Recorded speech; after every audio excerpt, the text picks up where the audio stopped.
Hey everybody, welcome back to another Comicpalooza Presents. I'm Craig Price from the podcast Matinee Heroes, and today I am so excited. I'm going to talk to an enormously talented comic book artist from Brazil, Adriana Melo.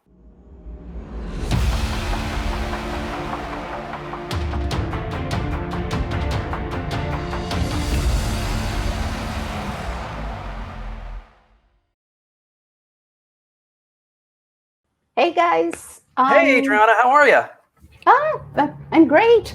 How are you holding up down there in Brazil?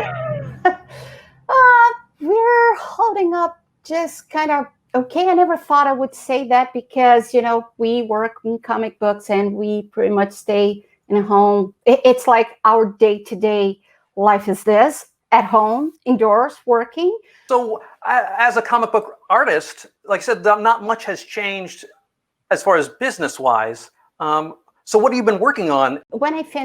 After I finish Harley, Quinn, and Poison Ivy, the miniseries I did with Jody Hauser, I began to work in mostly with covers and also some, let's say something, I'm thinking for the first time to work in like original characters. Oh. Yes. So what kind of original characters are you doing? Oh gosh. Yeah, this is all about you. I want to know what you're doing. I don't want to know what the... Yeah, the thing is, I'm crazy about Hellboy, Supernatural. I know, although I have this side that is all fluffy and cutesy and colorful, I love dark and horror and terror and gore. So I'm trying to get a story more into that realm. Oh, cool! Because that sometimes can be difficult. The thing is, I have this. But usually when I'm working, I always have like a notebook by my side or TV. I can't work in total silence. I need something on the background, and I love to work doing like those binge watching of TV shows like Manhunter, Penny Dreadful, that type of show. And in the midst of this quarantine, after finishing a couple of covers, I was talking with. I have a daughter, and she's 22 years old. And she loves comic books. She loves to write. And we begin to talk about original characters. And we begin to talk about that. And the what if appear in our conversation and talk. So let's just say that the original character is something I'm working with her. And she loves all the dark, spooky, horror, gore, just like her mom. Where does she get that from? That's almost impossible. I'm hard to believe. What a surprise. Well, one of the things that strikes me is you're young, but you've been doing it forever. So how did you get started? Because I think you're very inspirational for not just women who want to get into comic books, but anybody who wants to get in comic books, because you started pretty much right out of school. So how did you get into drawing and before you even became a comic book writer? Where did you find the impetus to become an artist? The thing is, I always love, since I can remember, comic books, and I always loved to draw. When I was a kid, I used to have like dolls, Barbies, etc. But the thing I loved the most would be just be on my bedroom floor, surrounded by pencil colors, a lot of paper, and sketching and drawing, whatever. And in Brazil, we have this huge character. It's a kid comic book. Her name is Monica's Gang. So it's huge in Brazil. It's like it's been publish it since the 60s, I think, here, nonstop. So I grew up reading those comic books. And in my head, I was like, yeah, when I grow up, I want to draw those books. I want to be a comic book artist. Even without any idea how to make it happen, that's the only thing I had in my head since I was very, very young, like 6, 7 years old. That used to be my the first answer, the usual, what are you going to do when you grow up? And I'll be like, comic book artist. But that's the weird thing, because whenever I talk with other comic book artists in Brazil, America, everywhere, let's say the guys, usually they grew up reading, kids' books, but also superhero stuff. But I grew up with that message about this and this are for girls, and this and that for boys. And that's why, the message being displayed nonstop in movies and TV shows, in your family, church, etc. That's why this is so important, because what you grow up listening to, it turns into your truth, the thing you believe. So I grew up believing, superhero comic books are for boys. It's not for me. Therefore, I'm not going to read it. So I never read one single comic book like Superman, Batman, whatever, when I was a kid. The first one I read was when I was 16. And which one was that? The Death of Superman. Oh, okay. And that's the now when I think back, I ask myself, if I had contact with superhero books since, let's say, a younger age, maybe I would, decided to work with that even earlier than 16. But also maybe it gives you a different perspective, because you don't have that burden of history of, that a lot of people do. They get stuck that this is how you're supposed to draw a superhero, and this is how you're supposed to draw a person. Oh my God. Like, oh my God, Batman. Oh, Jesus. Oh, I know. Whenever I talk with some of my friends, they go, wow, I'm going to, this would be my first issue of that character. And I grew up reading those books. So, wow, I'm tripping. And I'm like, yeah, I don't have that memory. Yeah. My case was different. Well, I was going to ask you, one of my questions that I had is that, do you feel the burden of responsibility when you do a Star Wars Empire, when you do a Doctor Who, when you do something that is widely known and a massive appeal, that do you feel like I can't do anything too different or too strange because people are expecting certain things from their Batman comics, from their Iron Man, from Star Wars? Yeah, that's kind of weird. In my case, I have the comic book artist side and I have the fangirl side. And sometimes the fangirl surpasses the comic book artist. So the first time I got a Star Wars book to work, I'm going to draw Leia, Han, and Luke. Oh my God.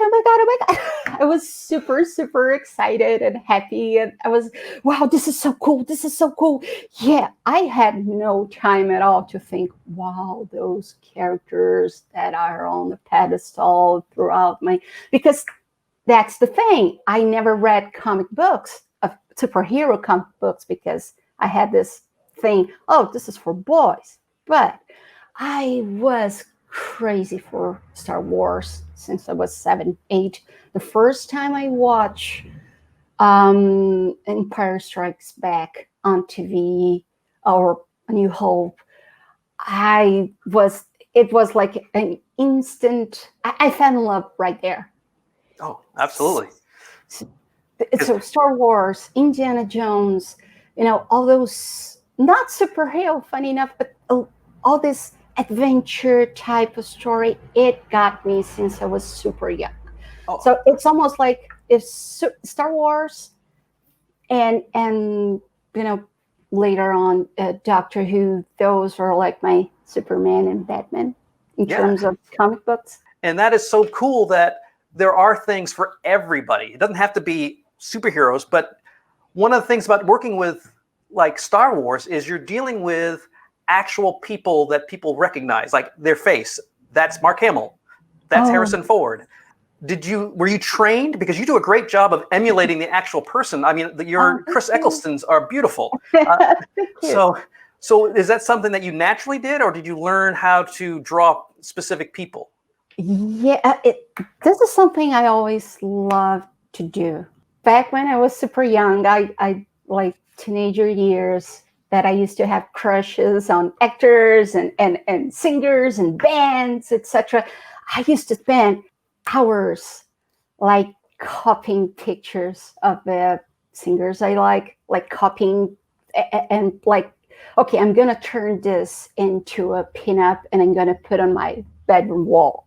So I used to get pictures, posters, and keep copying. And so in a way, I think I was training without realizing I was doing that. And so likeness, that is this thing, that makes you go, oh, okay, Chris Eccleston, okay, Matt Smith. Not all artists likes to do that. In comic books, there are guys, artists that are more into the storytelling. They're more into or tell their own stories. I love working with likeness. I know it takes almost twice the time of a regular book because it needs to look like the actor, the actress. So it will take more time to finish your page, but this is something I always like to do. And yeah, just to answer your question, I never went to a proper comic book school. In the last 15 years, we have actually two big comic book schools in Brazil, like a place you can go and learn about storytelling, about scripts, about anatomy, etc. Back then, when I began to work with, to at least dream about working with comic books, we had no school whatsoever. And okay, now people will realize how my age. So the only thing you had to train was, okay, I'm going to go to a bookstore, buying a bunch of comic books, get in my room and copy, because that's literally how I've learned. Back then, after reading Death of Superman and going, oh my God, why I waste so long? Because this is awesome. I began to read and buy a lot of books. And if before I was copying and trying to do like little, let's say, more childhood type of comic books, books for kids.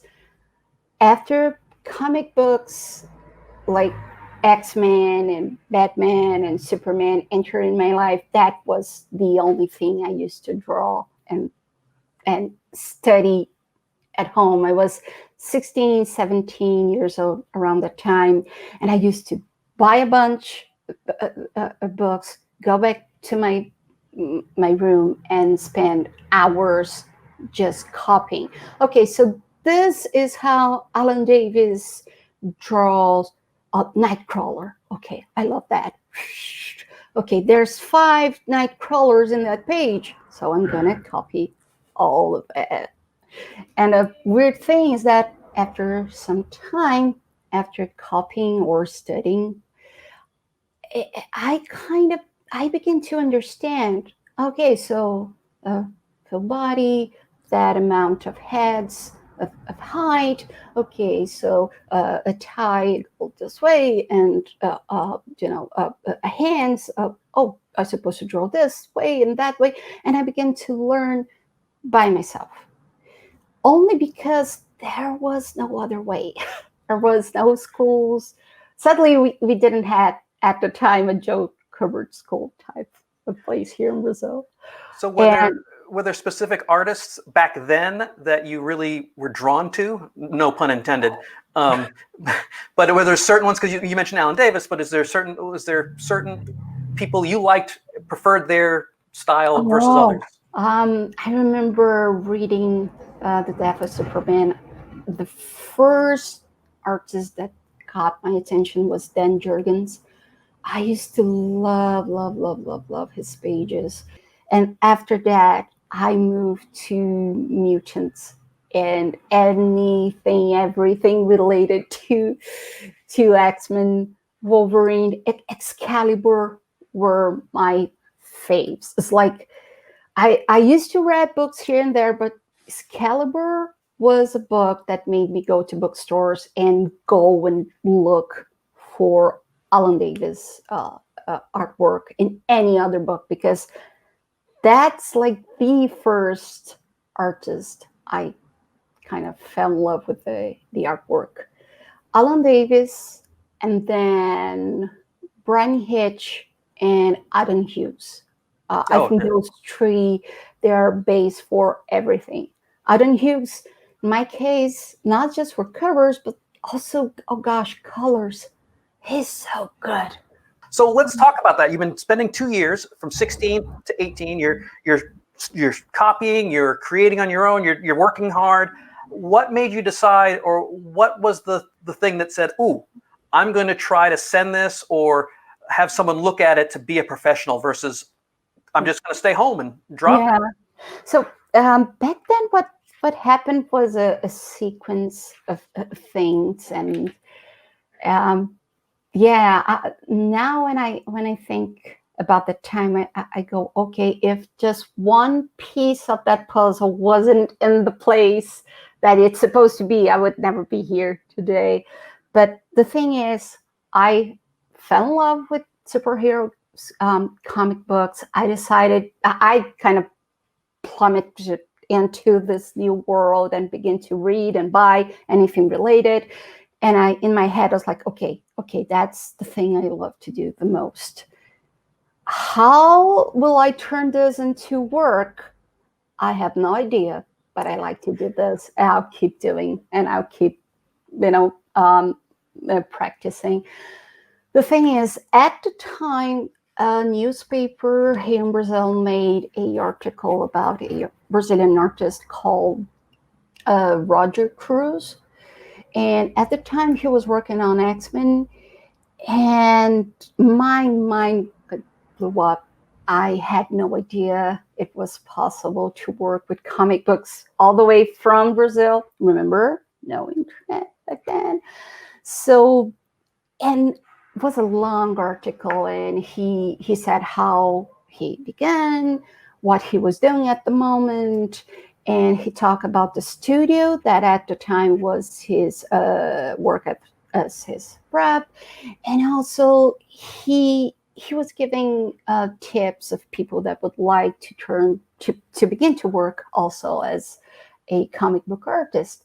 And he was like, oh, so if you like comic books, you need to study anatomy, you need to buy books, or buy, even, fashion magazines you can get in your house and copy, and that's how you learn how to draw like clothing, and that's how copying pictures and other artists is the first step for you to understand and get the context of poses, anatomy, etc. And I read that and I thought, okay, that's exactly what I'm doing. That's exactly what I'm doing. So I thought, okay, I'm on the right side. What should I do next? And I swear to God, like that's what I did that for like 6 months. And after that, there was another article saying, so Roger Cruz will be will be checking on portfolios on that comic book show we're going to have in Sao Paulo, Brazil, where I live. If you want to have your portfolio evaluated by then, checked by Roger Cruz, just go to this place, that time, etc. And I thought, okay, that's my ticket. So I everything I had been, I was let's say copying or training, because after I began copying and after a couple of months I began to create my own thing, and I took everything I had on me, like all the like 3 or 4 notebooks I had when I was practicing. I drew like a couple of pinups on my own. At the time, I also used to love Rogue and Gambit. So I took those with me to that comic book show in Brazil. And that's the crazy thing. I had Roger Cruz checking my artwork, and he looked at me and said, okay, I think he was with Mark Campos, that was another Brazilian artist, and they both looked to each other, looked at my work, and said, okay, I think we have something here. So that's something I really want to get into, is being in Brazil. It's very, and especially in a time before internet, how does someone like yourself get the job, do the job, and then get all that artwork to the studio, which I would presume, if it's DC or Marvel, is based out in New York. So what was the logistics of all that? Yeah, so back then at the time, if you were an artist and you wanted to publish your work in America, or let's say Italy, Europe, France, etc., the easiest way would be to have a rep, to have a studio, representing you and showing your portfolio to publishers. So the first step was that, to get a studio to represent you, and that's what happened to me. After I went to that comic book show in Brazil, like it was a small thing here in my city, and they liked my stuff and they put me in contact with their agent, their rep. That's how it began to me. Their agent checked my portfolio. He liked it, and he said, "Oh, so right now we don't have a spot at Marvel or DC, but you can keep, coming." At the time, it's not happening. It doesn't happen anymore here in Brazil, sadly, because it used to be very fun. Back then, everyone used to go physically to that studio and work together in a big room. So you had Roger Cruz and Mark Campos and Hugh Ross, and a very young Ivan Brace that used to go there. Although Ivan Brace, gosh, we were all in our early 20s. I was 18 at the time.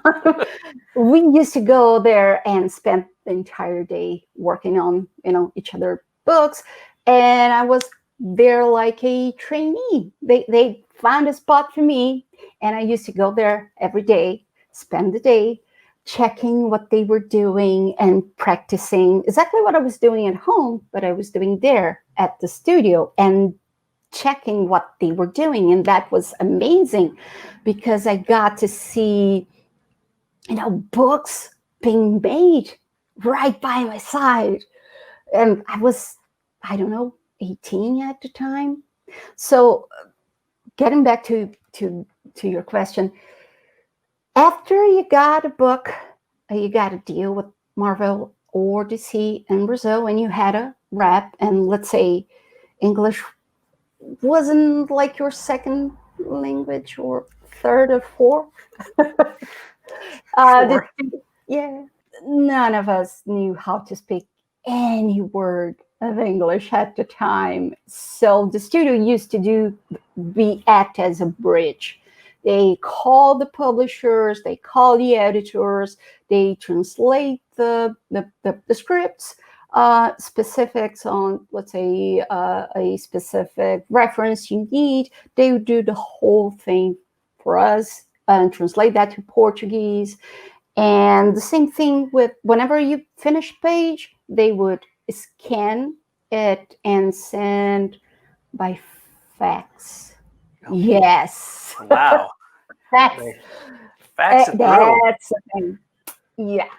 So, and then, okay, let's say everything is approved. They love the pages. Okay, then we used to call FedEx, and FedEx did the thing of sending the actual pages all the way from Brazil to New York. That makes more sense. So the fax was just the proofs to see if they liked it. And they signed off on that. Then you ship them FedEx. Now you scan them. So thinking back to your career, because you're starting off at 18, so that's very young. You're a female, which is unusual. You're Latina, which is a whole other thing. And then you're also specifically in Brazil. So you've got a lot of different barriers. And you're really breaking a lot of barriers. Did you find any obstacles? Did you find that was a problem at 18? Or did you find that you didn't really have that much of an issue? You just kind of were so new to the situation, you didn't know there was a problem? Yeah, a little bit of both. At the time, I was so excited about everything.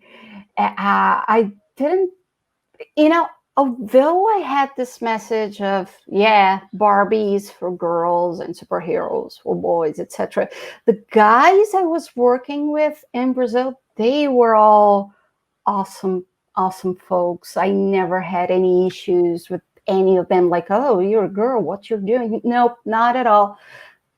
Quite the contrary. They were always like, oh, this is so cool. I mean, how did you begin to read and like comic books? Like Superman and Batman and Sandman, what's your thing? But I remember at the time hearing from some at the time he used to be my agent, not anymore, but was one of the guys that used to work with the studio here in Brazil. He used to say to me, oh, you know what, you don't draw like a girl. And I was like, what?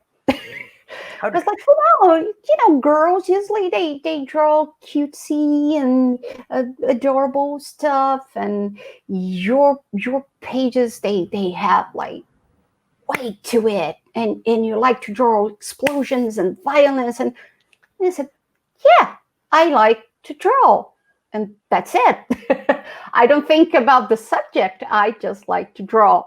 So I heard a couple of comments from some people, not funny enough, not the people that used to work in the industry, not from, in my case, not from editors, not from artists.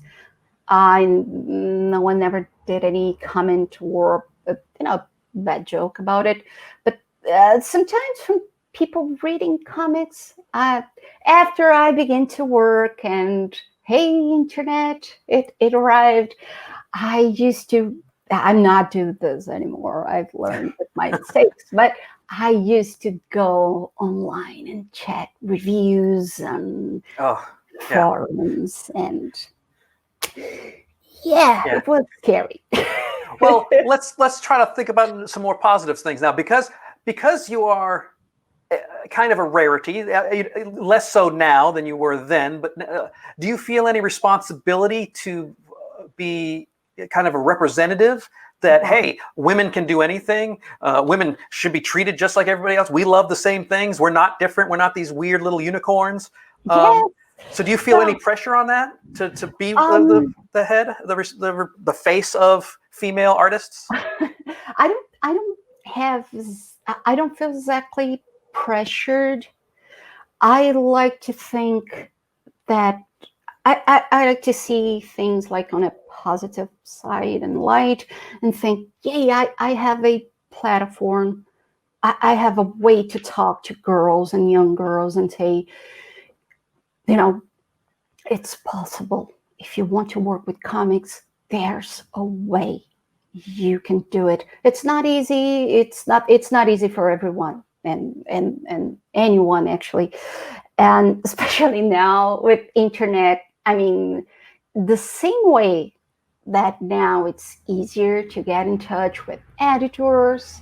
There's In Brazil now, we have this huge comic book show called CCXP every December, not this year, sadly, but where the studio I'm in right now that represents me, they do portfolio reviews. And from time to time, they hire a new talent this way. And before, it was unheard of. And the same way you can do this physically at shows, at least you can show your work, you can do the same online. I know it's an issue because everyone is doing that, so the competition grew a lot. But at the same time, you have the opportunity to showcase your artwork, your book, your characters, your paintings, to put it online, and people will see it. So I instead of pressure, I like to think that whenever I have the time or the opportunity, like right now, I can say to girls, yes, it's doable.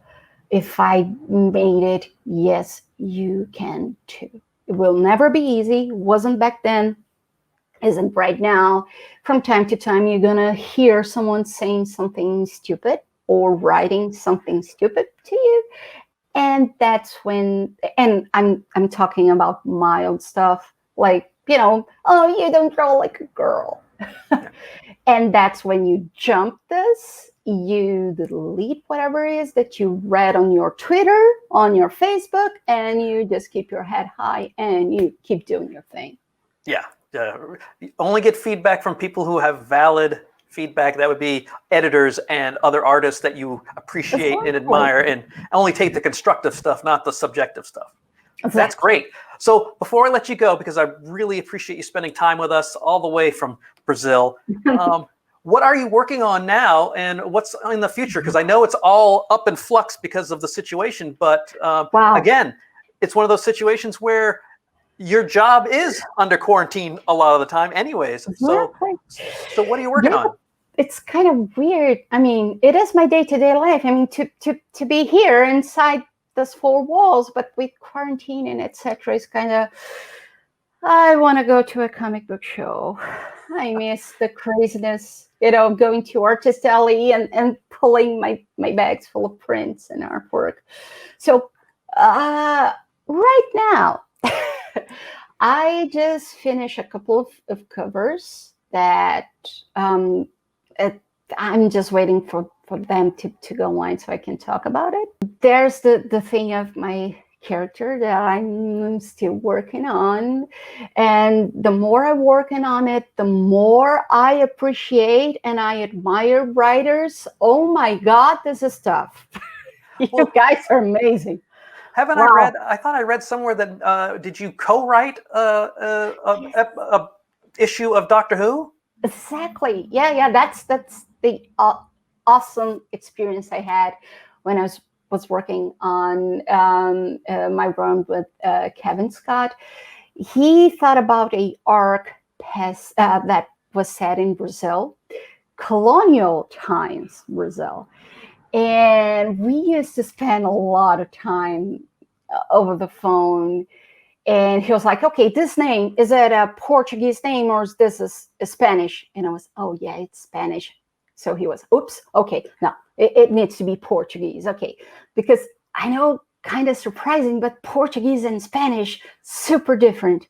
Whenever I go to Chile to a show or something like that, we speak in English, because I can't understand the Spanish. Yeah. And because of that, and I begin to give tiny ideas. I said, Cap, what about if this happened and the bad guy was this and the other thing and about and he was like, Adriana, I want the monster of the arc be something 100% Brazilian. I want something based on Brazilian, a Brazilian myth and folklore. So I need your help. And I was like, okay, count me in. And after we finished the story, he was like, you know what, Adriana, yeah, you are the co-writer of this, because the amount of ideas you gave me, not just fact checking, but the ideas, the character, the visuals, etc. You are a co-writer. And I was like, oh my God, anime eyes and kind of a tear going, oh my God, I've made it. You didn't think you'd made it before then? No. You're working on Star Wars, Doctor Who, you're doing all these things. And... yeah, but I always had this little voice here going, yeah, you're not that good. You're not. And I'm like, shh, no, I know what I'm doing. Shut up. Well, I think almost everybody of every talent has that little voice in their head. I certainly did, because I'm not an artist at all. So talking to artists is very intimidating. Oh gosh! I have nothing to relate to besides the fact I enjoy your work. So I can't say. So what technique did you use? And I mean, I don't know, but I do know that you are phenomenal, and all the work that you've done. So it's been a pleasure. But before I let you go, one last thing: where can people find you? Because you post artwork all over the place, and I want them to get the correct social media. We'll have links to it and everything. But where can they find your beautiful stuff? Okay, actually, I just posted something like 15 minutes ago. A set of commissions I'm working right now also. So mostly people will find me on Instagram. My Instagram is Adriana Melo, and then 80. Melo 0, yeah. Yeah, Adriana Melo was already taken, so I had, okay, I need to be kind of creative. Yeah, so Adriana Melo and 0. On Twitter, that is Adriana # underline underscore. Underscore. Oh, yeah. English. Oh, that's okay. I'm helping you out. Adriana _Melo. But to be honest, my Twitter, you find a lot of gifs of cats and K-pop and memes. Sorry, not sorry. That's what Twitter's for. Don't. That's what it's for. So artwork, I'll say go. Oh, okay. My Facebook page, that is Adriana Melo, and so most of the things are going to my Instagram. They're going to my page too. So that would be the two places I think people would find whatever I'm doing right now, and updates and things like that. Well, yeah, like I said, you do tremendous work, extremely talented. So on behalf of Comicpalooza, obrigado. Oh, de nada. Nailed it! Nailed it! You did it! Awesome. Oh, guys, thank you for having me. It was super nice to chat with you guys. Don't forget to hit that like button. Leave a comment below and tell us what you enjoyed most about this episode. Listener feedback is very important to us, so let us know what you think. If you want to watch videos like this and more on topics related to pop culture, click the subscribe button below and ring the bell icon to get instant notifications. I'm Craig Price with Matinee Heroes. Thanks for watching Comicpalooza Presents.